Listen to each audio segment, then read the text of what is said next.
அனைவருக்கும் வணக்கம் நண்பர்களே. இன்னைக்கு நம்ம வேலி இருக்க பைமே சேனல்ல நம்ம வீடியோல தொடர்ந்து எதை பத்தி பார்க்க போறோம்னா, வீட்டு பூஜை அறையில நாம நீண்ட நாட்களாக பயன்படுத்தி வந்த விளக்கு பழைய விளக்கா இருக்கா? அப்படி இருந்துச்சுன்னா நம்ம என்ன செய்யணும்? இந்த விளக்கை மாற்றிட்டு புதிய விளக்கு வாங்கலாமா? இல்ல பழைய விளக்கை பூஜை அறையில தொடர்ந்து பயன்படுத்தலாமான்னு தெரிந்து கொள்ள இந்த ஒரு பதிவை நீங்க கடைசி வரைக்கும் ஸ்கிப் பண்ணாம பாருங்க. இந்த ஒரு பதிவு பார்த்தீங்கன்னா பெண்களுக்கு ரொம்பவே பயனுள்ளதாக இருக்கும். மேலும் நீங்க புதியவராக இருந்தீங்கன்னா மறக்காம வேல் இருக்க பைமே சேனலை சப்ஸ்கிரைப் பண்ணிட்டு கூடவே இருக்க பெல் பட்டனை கிளிக் பண்ணிக்கோங்க. நீங்க தனிப்பட்ட முறையிலும் ஜாதகம் பார்ப்பதாக இருந்தீங்கன்னா ஜாதகத்துல ஒரு தெளிவான பதிவையும் பரிகாரத்தையும் பெற்றுக்கொள்ள நீங்க வீடியோல டிஸ்கிரிப்ஷன்ல கொடுத்திருக்க நம்பருக்கு மறக்காம கால் பண்ணி வாங்க நண்பர்களே. வீடியோக்குள்ள போகலாம். எப்போதுமே பார்த்தீங்கன்னா வீட்டு பூஜை அறையில் காலை மாலைன்னு இரு நேரமும் விளக்கேற்றி வழிபடுவது அளவில்லாத பலன்களை ஏற்படுத்தும் தான் சொல்லுவாங்க. அப்படி நீங்கள் வீட்டு பூஜை அறையில் எப்படி வழிபாடுகளை மேற்கொள்வதுன்னு தெரிஞ்சுக்கணும். ஒவ்வொரு பண்டிகையின் போது பார்த்தீங்கன்னா ஏதாவது புதிதாக ஒரு பொருள் வாங்குவோம். விதவிதமான விளக்குகளை விற்பனைக்கு வருங்க இந்த நேரத்தில். அப்படி இருக்கையில் விளக்குகளை பார்க்கும் பெண்களுக்கு நம்ம வீட்டில் எவ்வளவுதான் விளக்குகள் இருந்தாலுமே அதனை வாங்க வேண்டும்னு ஆசை தான் ஏற்படும். அதன்படி தாங்க புதிய விளக்குகளை வாங்கி பூஜை அறையில் வைத்து வழிபடக்கூடிய பழக்கம் நிறைய பேர்கிட்ட இருக்கு. இருந்தாலுமே நிறைய விளக்குகள் வீட்டில் இருக்கும். அந்த விளக்குகளை என்ன செய்யலான்னு கூட உங்கள் மனதுக்குள்ள ஒரு கேள்வி இருக்கும்ல. வீட்டில் ஏற்றிய விளக்குகளை மாற்றக்கூடாதுன்னு சொல்லுவாங்க பொதுவாக. இதனால் வீட்டில் இருக்கக்கூடிய பழைய விளக்குகளை என்ன செய்யலான்னு யோசிக்கக்கூடியவங்களாக நீங்கள் இருந்தீங்கன்னா உங்கள் வீட்டில் இருக்கக்கூடிய பழைய விளக்கை நீங்கள் கொண்டு வழிபடுவது எவ்வளவு மங்களகரமானதுன்னு முதல்ல தெரிஞ்சுக்கணுங்க. பழைய விளக்கை கொண்டு வழிபடுவதால பார்த்தீங்கன்னா உங்க வீட்டில் அமைதியும் மகிழ்ச்சியும் அதிகரித்தே இருக்குங்க. பழைய விளக்கை கொண்டு மீண்டும் மீண்டும் நாம பிரார்த்தனை செய்து வந்தோம்னா வீட்டில் பார்த்தீங்கன்னா எதிர்மறை சக்தி படிப்படியாக குறைந்து வீட்டில் நேர்மறையான ஆற்றலை அதிகரிக்க செய்யுமா. பழைய விளக்கை கொண்டு உங்க பூஜை அறையில தினமுமே பசுனை ஊற்றி தீபம் ஏற்றிங்கன்னா உங்க தெய்வத்தினுடைய அருள் பார்த்தீங்கன்னா உங்க குடும்பத்தினர் மீது நிலைத்திருக்குன்னு சொல்லலாம். இதனால உங்களுக்கான அனைத்து காரியங்களும் நிறைவேறணும். நிறைய பேர் பார்த்தீங்கன்னா வீட்டு பூஜை அறையில தினந்தோறுமே விளக்கேற்றி வழிபாடு செய்வீங்க. என்ன இறைவா, என்னுடைய கஷ்டங்கள் எல்லாம் எப்போதும் தீரும், நான் வைக்கக்கூடிய வேண்டுதல்களை உன் செவிகளில் விழலையா, உன் காதுகளில் செவிடான்னு இப்படி புலம்பிக் கொண்டே நம்மள சிலர் பார்த்தீங்கன்னா இறைவனை திட்டிக்கொண்டே வழிபாடு கூடிய வழக்கம் உங்களுக்கு இருக்கா? நீங்க வைக்கக்கூடிய வேண்டுதல்கள் இறைவனுடைய செவிகளில் உடனடியாக கேட்டு உடனடியாக நிறைவேற வேண்டும் நீங்க நினைச்சீங்கன்னா உங்க வீட்டு பூஜை அறையில நீங்க கட்டாயமாக வைத்திருக்க வேண்டிய பொருட்கள் என்னன்னு முதல்ல தெரிஞ்சுக்கோங்க. உங்களுடைய வழிபாட்டுல பார்த்தீங்கன்னா இறைவனுக்கு சமர்ப்பிக்கக்கூடிய ஒவ்வொரு பொருட்களுமே அந்த இறைவனை வசியப்படுத்தக்கூடிய தன்மை இருக்குதுன்னு சொல்லுவாங்க. இறைவனுக்கு பிடித்தமான வாசனை உள்ள பொருட்களை வழிபாட்டுல கட்டாயம் இருக்குனுங்க.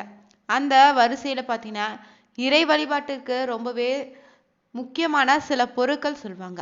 இந்த ஒரு பொருளை சேர்க்கும் போது பார்த்தீங்கன்னா உங்களுடைய வேண்டுதல் சக்தி அதிகரித்து காணப்படுங்க.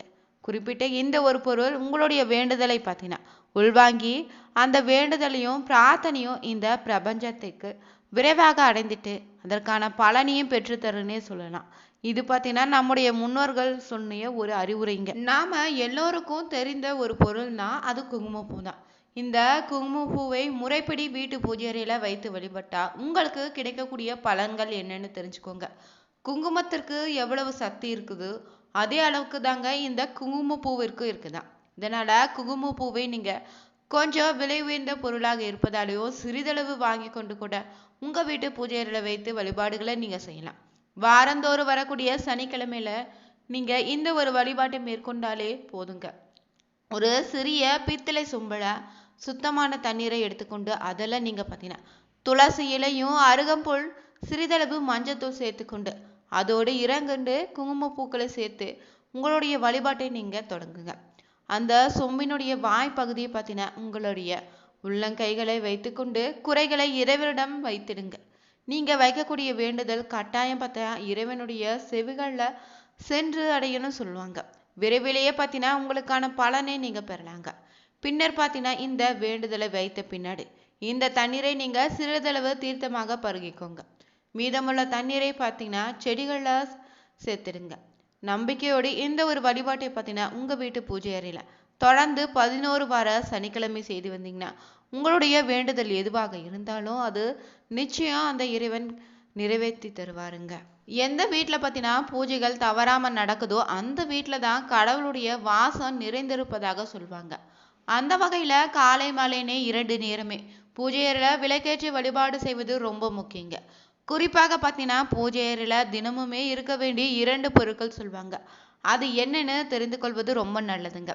வீட்டில் நீங்கள் வைத்திருக்கக்கூடிய கடவுளுடைய படம் சிலையை தேர்வு செய்து கொண்டு கவனமாக இருக்கணும். இந்த தேர்வில் பூஜையில் விநாயகர், மகாலட்சுமி, சிவபெருமான் உள்ளிட்ட சாந்தமான கடவுள் படங்களோ இல்லைன்னா சிலைகளை வைத்து கூட நீங்கள் வழிபாடுகளை மேற்கொள்ளலாங்க. ஒருவேளை நீங்கள் வேல் லிங்கம் வைத்திருந்தீங்கன்னா வாரம் ஒரு முறையாவது அதற்கு அபிஷேகம் செய்து பூஜை செய்ய வேண்டுங்க. இது ஒரு கட்டாயமாக இந்த வழிபாடுகளை மேற்கொள்ளணும். மேலும் பார்த்தீங்கன்னா நீங்கள் பூஜை நேரத்தில் மணி சத்தம் கேட்க வேண்டுங்க. காரணம் என்னன்னா மணியிலிருந்து வெளியாகக்கூடிய சத்தம் தான் காது வழியாக உடலுக்குள்ள சென்று எதிர்மறை ஆற்றலை நீக்கக்கூடியதாக இருக்கு. மணி ஒலிக்கும் போது வீட்டில் தெய்வீக அதிர்வலை வீட்டில் நிறைந்திருக்குங்க. அதே போல பார்த்தீங்கன்னா வீட்டு பூஜை அறையில் வழக்கமான வீடுகளில் இருக்குனாலும் அகல் விளக்கு ஒன்றாவது பூஜை அறையில் கட்டாயம் இருக்கணும். நீங்கள் வெள்ளி விலை உயர்ந்த விளக்குகளில் தீபம் ஏற்றினாலும் ஒரு அகல் விளக்காவது வீட்டு பூஜை அறையில் கட்டாயம் இருக்கணுங்க. இந்த அகல் விளக்கில் பார்த்தீங்கன்னா வெள்ளிக்கிழமைகளில் நெய் தீபம் ஏற்றி வந்தீங்கன்னா குடும்பத்தில் ஏற்றம் பெருகிடுங்க. வெள்ளி உள்ளிட்ட உலோகங்களால் விளக்குகள் இருந்தாலும் அகல் விளக்கு கட்டாயம் ஒன்று இருக்கணுங்க. ஒவ்வொரு நாள் பூஜையின் போது சிறிய பாத்திரத்தில் நீங்கள் தண்ணீர் வைத்து தான் பூஜை செய்யணும். அடுத்த நாள் அதை வீட்டினுடைய கூரையில் ஊற்றிடுங்க. இதனால் பார்த்தீங்கன்னா துசக்திகள் வீட்டில் அண்டாதுன்னே சொல்லலாம். அதே போல் ஒரு கிண்ணத்தில் அரிசி வைத்திடுங்க. கண்ணாடி நீங்கள் பூஜை அறையில் கட்டாயம் வைக்கணும். பூஜை அறையில் ஒரு கண்ணாடி கிண்ணத்தில் பார்த்தீங்கன்னா புதிதாக வாங்கிய கல் உப்பை நிறைத்து வச்சுக்கோங்க. அதன் மீது சிறிதளவு பார்த்தீங்கன்னா மஞ்சத்தூளும் குங்குமத்தையும் தூவிடுங்க. இந்த கல் உப்பு நிறைந்த கிண்ணத்தை பூஜை அறையில் மகாலட்சுமி படத்துக்கு அருகிலே வச்சுட்டு 2 மணி நேரம் கழித்து அதனை எடுத்து பீரோவில் நகை வைக்கக்கூடிய இடத்துல வச்சிடுங்க. இதனால் பார்த்தீங்கன்னா நிதி நிலைமை உங்களுக்கு சீராக மாறும். அடகு வைத்த நகையும் கூட விரைவில் உங்கள் கைக்கு வந்து சேருங்க. நீங்கள் பூஜை அறையில் பார்த்தீங்கன்னா தாமிரம், செம்பினாலான சிறிய பாத்திரத்தில் புனித நதிகளுடைய தீர்த்தம் வைத்திருப்பது ரொம்பவே நல்லது. வெள்ளிக்கிழமையில பார்த்தீங்கன்னா இந்த நீரை வீட்டை சுற்றிலும் தெளித்து விடுங்க. இதனால எந்த காரணத்தை முன்னிட்டும் இரும்பு பொருட்களை நீங்க பூஜை அறையில வீட்டு பூஜை அறையில பார்த்தீங்கன்னா தெய்வ படங்களை நீங்க வைப்பதற்குன்னு ஒதுக்கிய இடம் தான் பயன்படுத்தணும்.